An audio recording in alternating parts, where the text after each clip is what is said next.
They tried to charge them for 8 seats, but there ain't enough room in town for all these Skolldirs. Awesomenauts Rumble presents Skolldir Showdown. And now for your hosts, Pyro Cheese and Mr. Pillow.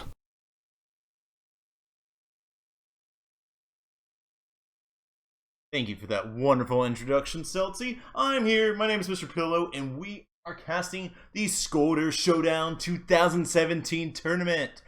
With me today is the wonderful, the legend, Pyro Cheese. Pyro Cheese, how you doing, my man? I'm doing just fine. Thank you for the introduction, Celtsy, as well as Mr. Pillow. First time casting, long time wanted to do this, so glad you could give me that opportunity. And I'm just ready to do this. Indeed, it's a pretty hype moment. We've been anticipating all this tournament for a while. This is the sequel of the tournament that we had last year. If you guys weren't aware of it, what this is, we've already had over 30. We had 31 participants yesterday, duke it out round robin style. All right, so they went in and they played each other a bunch of times. And the results now is basically the top 7 players that ranked yesterday played their matches this morning. They joined Skolldir Stan, who was given a bye into the playoffs due to his performance last year in Skolldir Showdown. And this is where we're at now. So, with that said, we do have a few social media plugs we would like to quickly go through. We have, if you look below, where I'm pointing, we do got our Twitter, we got a Discord, we got our Steam group, all these awesome ways to keep track of the different pieces of information that we have to share. So give it a look out, but I know what you guys are here for. You're here for the games. So without further ado, I believe, Pyro, should we get into the first game? Absolutely, I'm down for that. Yeah. Alright, let's do it. So, our first match of the day is going to be Body Hunter versus Eddster. We do have a bet system going in on the chat. What you're going to do is, each of these guys are going to play each other twice.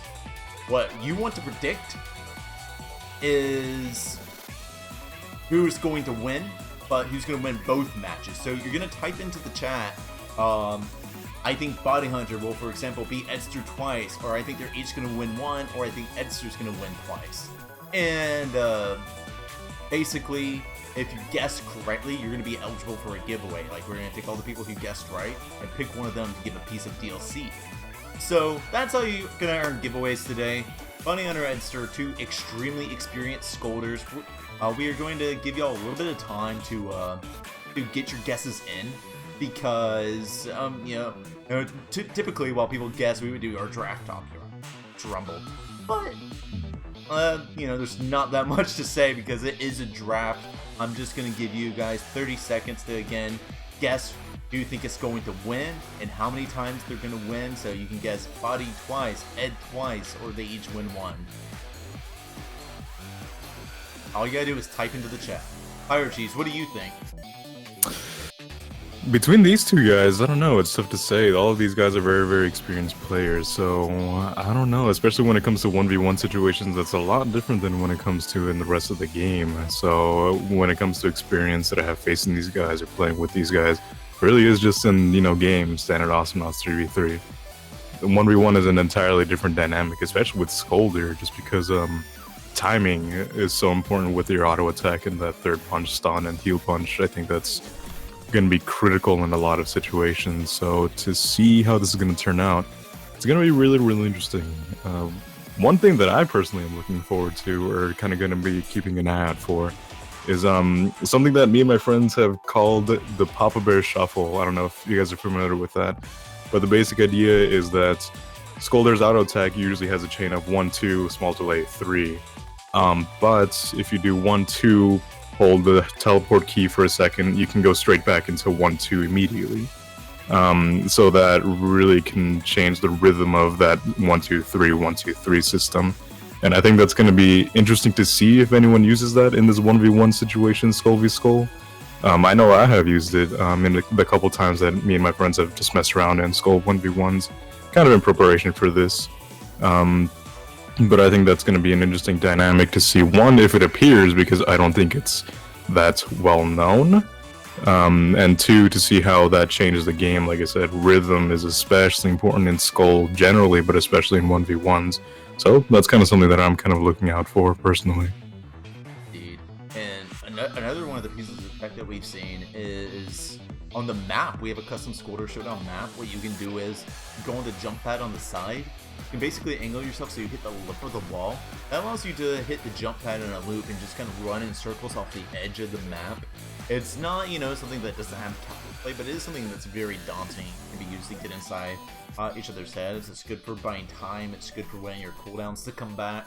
There's a lot of different utilities to positioning here. That said, we're going to get into the first match. We got people placing their bets, and let's do this, my friend. I am at the 24-second mark. Would you like to give us a countdown? Sure, I am at the 24-second mark as well. Let's go ahead and get this started in a 3, 2, 1, go. And we're off. We got both players extremely experienced Skoldirs, both kind of the Skoldirs for the teams and competitive at the moment. Eddster and Body Hunter, they are going to be just going back and forth. You're going to find a lot of damage coming out on Eddster. It's going to be a whip throw. Eddster might be the first blood here. Pyro, yeah. What should be the strategy? Should they just be running each other, just trying to mercilessly find that throw, or should they be kind of be patient with each other and respect the distance on each other? I think generally when I did Skolldir 1v1s, it was a little bit more about respecting distance and kind of trying to find any kind of opening. Like I said, rhythm is super important with the third punches with Skolldir, so if you get a throw off, you do get that oily bonus with the build that these guys have all been going for this match. But on top of that, it is just a lot of zoning, I would say. There's no range on the Quake, which does kind of limit that a little bit, but there is height. And just generally, a lot of people, I feel, can sometimes still underestimate the range of Skolldir's third punch generally. So to see that, I think that's the play, if I was participating in the tournament, that I would go. Kind of trying to respect space, see if there's a kind of an opening, see if there's any kind of mistake that the other person makes, and try to capitalize on that more than just being hyper aggressive. But that is also just my general play style in the game, so we'll see what these players come up with. Looks like Button here, he's going to get a nice throw, but he's going to get thrown back, hit the jump pad, tries to find the prediction stunt. He'll be at the top, he's going to toss out a Quake onto Eddster. Eddster getting very low here. Yeah, they're going to both with the throws, get the gnomes just flying around. It's something you very gracefully. Be careful about there, in my opinion, is you can have the gnomes just kind of scattered across the map. It's easy to take some missile damage, but Body Hunter's going to throw Eddster off, get the stun punch locks though, he can't recover using the jump pad, and now Eddster's going to come back. He misses the third punch and gets thrown off again. That's two big kills in a row.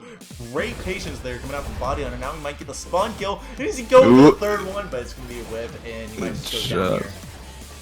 Yeah, and this right here is what I'm talking about. Even if Body Hunter's super low on HP, just by timing and having those third punches available and nailing them, one, it's a lot of damage, but two, it's a heal punch. So I mean, even if it came into that fight 20% health and Eddster at full, it was still pretty close, at least that specific bout. So there's going to be another throw almost off the edge, but not quite doing it. It's kind of funny, the first time that me and Celsi had actually played on this map, we just went random builds and I decided to get an axe throwing trophy, and that was pretty dominant just because there's a kill zone farther off. And yeah, if you get that, it's pretty easy, but that's not really relevant here. If you get hit by axe throwing trophy on this map, like, there is a reason that we have a strict build order for this. Everyone in this tournament, they have to go the same build every time. They have to get chunk of meat, white cream flowers, and rubber ducky on the punch. Bro, on the Quake, you have to get height, damage, and snare. On throw, bro, you have to get oily, you have to get mighty grease for damage, and you have to get no. And your utilities are buttes, regen, and builds. There was no deviation in build in any of the matches.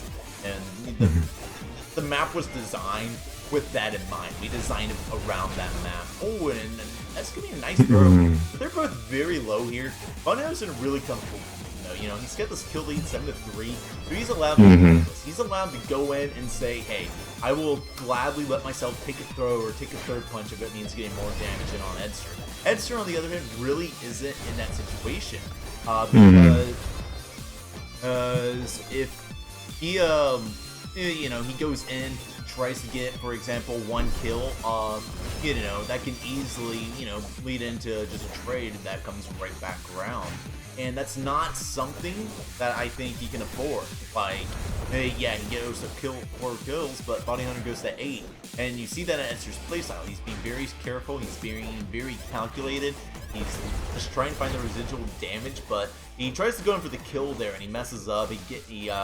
And that Quake damage really put a number on him, and now like he has to get 5 kills while at 2 bars, while Body only has to get 2. He's catching up on 1-for-1s. He's not catching up in terms of actually passing at a faster rate. Yeah, that is going to be a kill right there as well. So it's just 1 kill away from a potential end right here. Going back to the build thing, I kind of do really like that about this tournament in general, just because that is a much more direct highlight of skill, but it's going to be the end of this match right there. Indeed. What are some of the things that you noticed there? Both of these players are just doing an amazing job trying to get stuff done. What are some of the, like, I guess, techs that, like, what are some of the mind games that you're trying to see the players trying to use to trip up each other? I think one of the big things that I noticed here is it is a lot more aggressive than I personally anticipated. Like I said, it might be just my personal playstyle, but I thought maybe not necessarily playing it safe, but at least respecting the space that each Skolldir has with the 3rd punch as well as the Quake, because it does have height at least, so there is at least a little bit more danger than just your standard Quake, as well as damage being pumped out right after that. So, you know, there were several times, like I said, that one time when one person was at 20 health and the other one came out full, and even with that, just with all the damage being pumped out, the heal punch, the stuns, the Quake, it still came out roughly even, almost a trade at that point.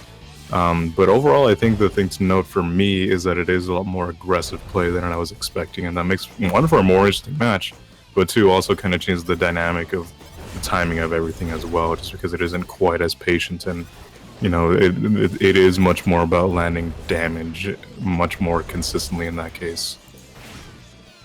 Completely agreed. So coming up next, though, we do have our match queue. And if anyone was, I saw a question in the chat if this was free. I think what they're asking is if these guys had to pay to enter. That's no. The answer to that is no. All Awesomenauts Rumble events are completely free. That said, in our bracket, it's not like a double elimination tournament. If I wasn't clear about this, it is a round robin tournament. And in a minute, so what that means, again, everyone plays each other twice, and yeah, that's kind of just how it plays out. So, sorry, I'm getting tongue-tied. Yeah, it happens sometimes, don't worry about it. Dude, that means there's a lot of opportunities to come back, though. So, yeah, how do you think that you can take the lessons from one match and apply it to the next? I think, excuse me, I think the one thing takeaway from the first match, like I said, is to kind of learn how the other person is playing. Because, like I said, when it comes to Skolldir 1v1, it is much more about reading the other opponent's rhythm and trying to not necessarily compensate for it, but at least be aware of what they're trying to do. So, you know, in certain situations, maybe they have the habit of, you know, quaking, doing the, you know, slam down quake into throw immediately. So maybe you want to avoid the bottom lane. Well, there's no lanes on this map, but you know, the bottom area on this map.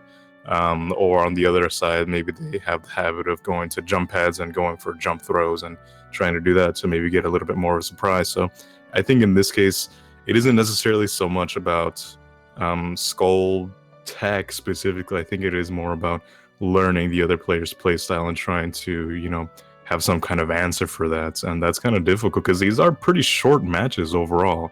And they are very, very fast-paced, but I think, like, if you want to break it down to technicalities like that, I think that is one of the bigger things to focus on, is the other person's playstyle.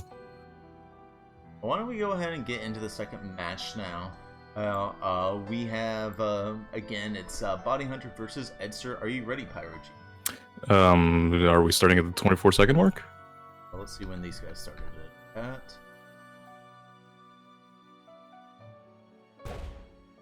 Yeah, 24-second mark is when they time. All right, sure. So I'm ready when you are. 3, 2, 1, and let's go. And this time, Eddster, he can definitely make the comeback here. He played very well against Bounty Hunter. Bounty Hunter just kind of got those last minutes when it needed. So I don't think it's necessarily Bounty Hunter's game just because it was last time. But actually, well, Eddster's just taking a lot of damage. He's definitely almost... No way he's not the first blood, but we do see lots of styling that happens. He's actually managed to bring the numbers back down. And actually, Bounty Hunter's about to die from DOT. He whiffs the throw. And what did I say, man? That's why you never speak too soon in a Skolldir 1v1. All it takes is like a throw, and you get all the heals from your oily, and like you're good. Like you just came back from potential death. Yeah, the oily combined with just all the damage as well as the heal punch really brings things back. Like I said, in my limited experience that I had with my friends doing Skull 1v1s on this map, that was huge, if not vital. Like, it became down to... There was so much going on just because, you know, with Skolldir, generally you would think that, you know, a throw was everything, and throw is a huge part, but even just landing at your auto attacks, that went a very long way to what you were able to do in terms of that specific bout, or even being able to come back in the match overall, really. So that's kind of a nice thing to see that, you know, they're maybe not afraid to be low health and still go against a oiled up Skolldir, just because if they can land those third punches, I think that's really what's more important in a lot of these situations. Indeed. And right now, they're taking this game a lot more slow-paced than the last one, I believe. They're really trying to make sure... oh, that's going to be a nice pickup by Eddster. Just kind of managing to track his punches a bit better than Bounty Hunter. But, you know, Eddster, I think he tried too hard to be the better player last game, if that makes sense. And just like he kept opening himself up on opportunities to get killed at because he was confident he would outplay, and Bounty Hunter would just kind of do the proper responses. Oh, he's going on me, so I can get this stun punch here or predict this throw, and from there gain the advantage. Yeah, at the end of the day, this is a tournament, so not that players can't be styled upon or anything like that, but it is something to think about, that you should be maybe not necessarily taking it more seriously, but to a certain degree not trying anything fancy, just going with things that you are purely confident in, because this is a tourney. People are out here to win, and you got to maybe go into that mindset with it. Indeed. One thing I really like is picking the stun punch and trying to find that third hit off the jump pad. If you can time that right, it's so incredibly hard to react to. That was an example of Bounty Hunter being cautious. He had the high-risk, high-reward play of trying to stun lock Eddster off the jump pad, which he actually did do last game and worked really well. The thing is as it says, a high-risk, high-reward play. If you can keep them from recovering, then that's, the easiest kill of your life.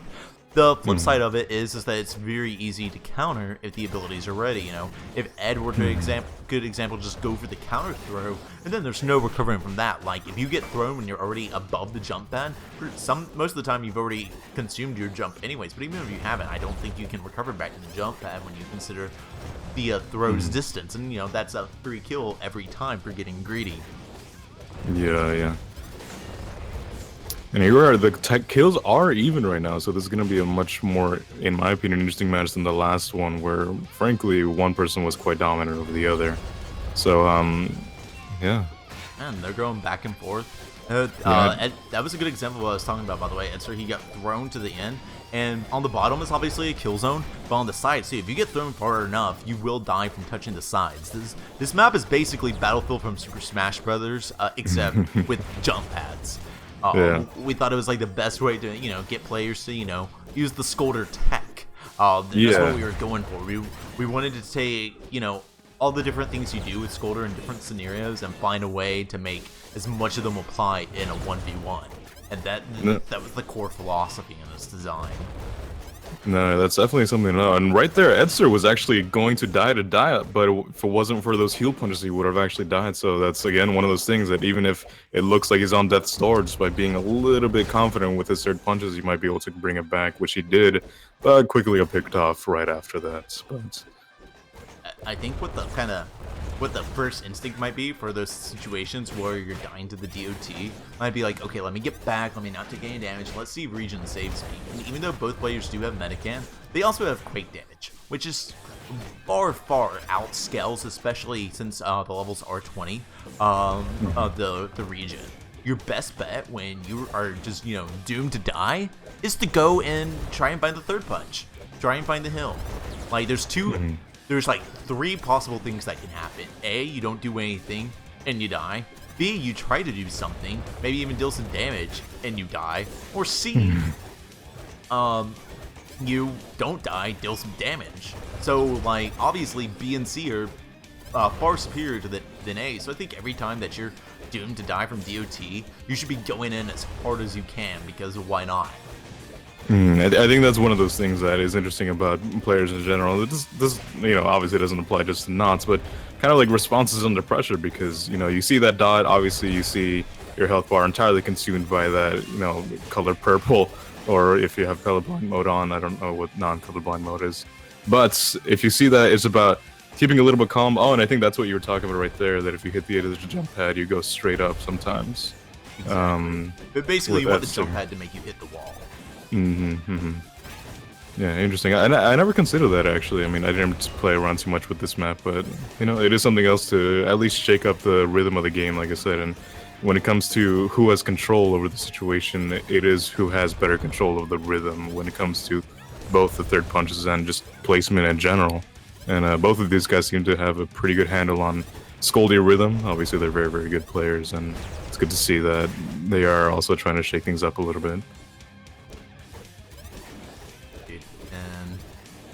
And they're kind of really backing up now, except Eddster, he kind of walks forward, just kind of gracefully dodging the Quake and the punches, and manages to find the throw. But, like, notice how he actually has a lot more damage taken than Body Hunter after the end of the exchange, even though he found the throw first. Now he's about to die, but an amazing third punch prediction off the jump pad. That's what I was talking about. You just cannot react to that. This is actually really intense. Body Hunter just needs 1 more kill. Eddster needs 2 more. He, you know, Eddster might be able to turn this into a tie. You know, at the end of the day, even though this match is a lot closer, the closest of the matches only have to do with Wow. He did it. He did it. That was very, very good. So it's gonna be Body Hunter 1, Eddster 1. The gentlemen who and ladies that picked tie as their bet option, one of you will be receiving a piece of DLC. Who do you think play? I'm trying to think out the way to put this. So both players played very aggressively. So my question is, was it that one player won because they were more aggressive than the other? Or did a player win because they were kind of more patient and waited on the other player? I think it's actually coming down to 2 different reasons in both of the matches. And the first one, I would say that Body Hunter took it just because I think, you know, and this may be a little bit of speculation, but maybe I think he understood the circumstances a little bit more. He wasn't trying anything necessarily super fancy. He was trying to be a little bit more grounded in that and being a little bit more calm, I guess you could say. And so overall, that was what kind of led him, I believe anyway, to that kind of performance and that win. When it comes to the second match, I actually consider that Eddster, like I said, maybe took some of the lessons from the first match, played it a little bit more cautiously, you know, learned a little bit of Body Hunter's playstyle, where Body Hunter, I don't really think really changed much of anything when it came to the second match. So in that way, I think that, like I said, learning, and it's a very short time to learn, but there is still some learning there about reading your opponent, getting to know what their playstyle is like. Are they aggressive? Are they passive? What's their rhythm like in general? Because, you know, even if Skolldir is locked into that 1-2-3 auto attack, people can change that up really quickly, not just with that shuffle I talked about, but just kind of being patient a little bit, you know, seeing when the other person is doing the 1-2-3 and kind of trying to match or, you know, counter match that rhythm as well. So I think that when it comes to those, it's kind of 2 different reasons for 2 different matches of the outcomes, and very, very interesting to see the dynamic in that.